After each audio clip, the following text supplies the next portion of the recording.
NEET 2024 counselling round 2 के results आ चुके हैं और इस बार के रिजल्ट्स ने पिछले सालों के सारे रिकॉर्ड तोड़ दिए हैं। चलो एक बार कट ऑफ्स देखते हैं। अगर मैं जनरल कैटेगरी की बात करूं तो कितनी गई है? 655 राउंड 2 में, ईडब्ल्यूएस में 650, ओबीसी में 655, एससी में आपकी गई है 560, एसटी में आपकी गई है 536।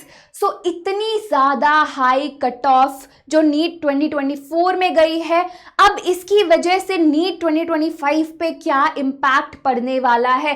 क्या उसकी भी कट ऑफ और ज़्यादा हाई होगी या इतनी ही रहेगी? तो देखो, कट ऑफ्स तो आपकी और ज़्यादा बढ़ेगी, तो आप सेफ साइड मान सकते हो कि 675 जो है, आपको इतने मार्क्स तो लाने ही होंगे एक अच्छे गवर्नमेंट मेडिकल कॉलेज को पाने के लिए, राइट? ओके, अब यहाँ पे मैं एक चीज़ की बात करूँगी। अगर आपको नीट 2024 काउंसलिंग में राउंड 1 में कोई सीट अलॉट नहीं हुई है और राउंड 2 में भी कोई मेडिकल कॉलेज अलॉट नहीं हुआ है, तो अब आपके दिमाग में एक क्वेश्चन आ रहा होगा, क्या हमें ड्रॉप लेना चाहिए या नहीं लेना चाहिए?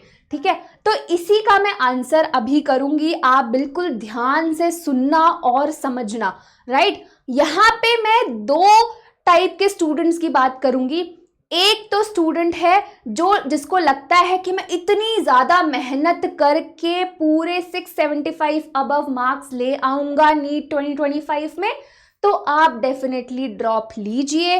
और अगर आप दूसरी कैटेगरी के स्टूडेंट में से आते हैं जिसको लगता है कि मुझसे नहीं हो पाएगा, मुझसे इतने मार्क्स नहीं लाए जा पाएंगे नीट 2025 में, तो आप प्लीज़ ड्रॉप मत लीजिए, क्योंकि अभी आपने देखा कि कितनी ज़्यादा हाई कट ऑफ्स है।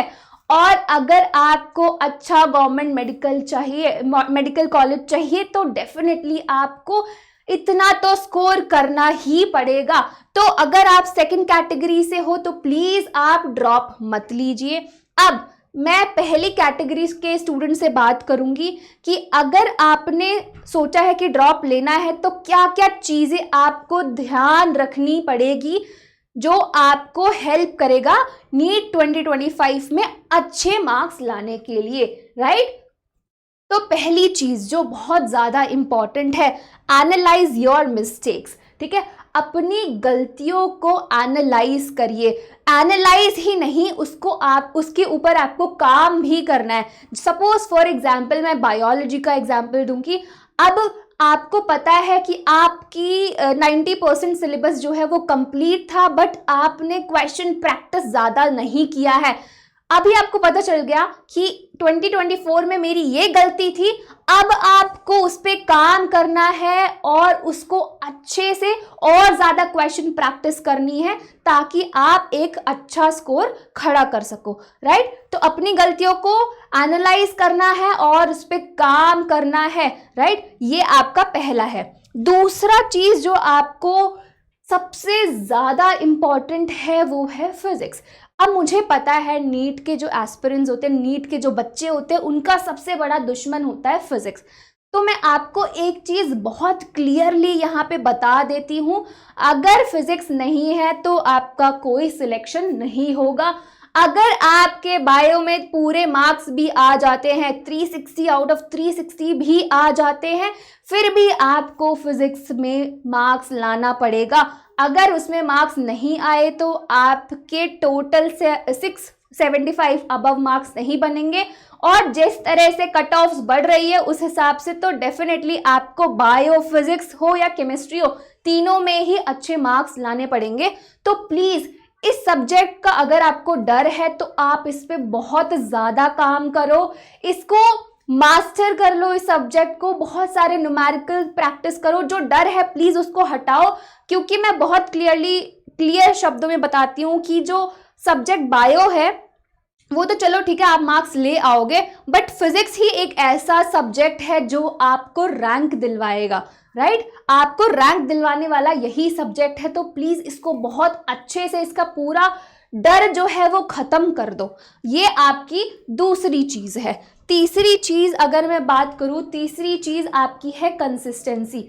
अब जिस तरह से आपने स्टार्टिंग में प्रिपरेशन स्टार्ट करी थी, जिस जोश के साथ, उसी जोश के साथ आपको रोज काम करना है, रोज रोज। ये आपका एक मैराथन है, कोई 100 मीटर रेस नहीं है। रोज रोज आपको उतना काम करना पड़ेगा, थोड़ा थोड़ा काम रोज करना ही पड़ेगा। वही कंसिस्टेंसी जो आपकी स्टार्टिंग में थी, आपको एंड तक पूरा वो मेंटेन करना पड़ेगा, वरना सिलेक्शन नहीं हो पाएगा नीट 2025 में, राइट। तो अगर आपको लगता है आप इन तीनों चीजों को मास्टर कर सकते हो तो डेफिनेटली, और बहुत ज़्यादा मेहनत कर सकते हो तो डेफिनेटली आप ड्रॉप लीजिए। बट अगर आपको लगता है कि मुझसे ये तीनों चीज़ें नहीं हो पाएंगी तो प्लीज़ नीट 2025 के लिए ड्रॉप नहीं मत लो, वर्थ इट नहीं है। आप और दूसरे करियर ऑप्शन चूज करो, बहुत सारे करियर ऑप्शंस हैं, उनको एक चूज करो, उसमें और अच्छा करो, ठीक है। तो यही चीजें थी जो मैं आपको बताना चाहती थी। अगर आप ड्रॉप लेना चाहते हो या नहीं लेना चाहते हो, क्या क्या चीजें आपको ध्यान में रखनी होगी, राइट। ओके, तो आई होप ये वीडियो आपको हेल्प करेगी, आपके डिसीजन लेने में ये वीडियो आपका एक अहम हिस्सा होगी, ठीक है। इसी बात पे हम लोग इस वीडियो को ख़त्म करते हैं, और प्लीज़ इन सब चीज़ों का ध्यान रखना ड्रॉप लेने से पहले। ओके, चलो bye bye and take care.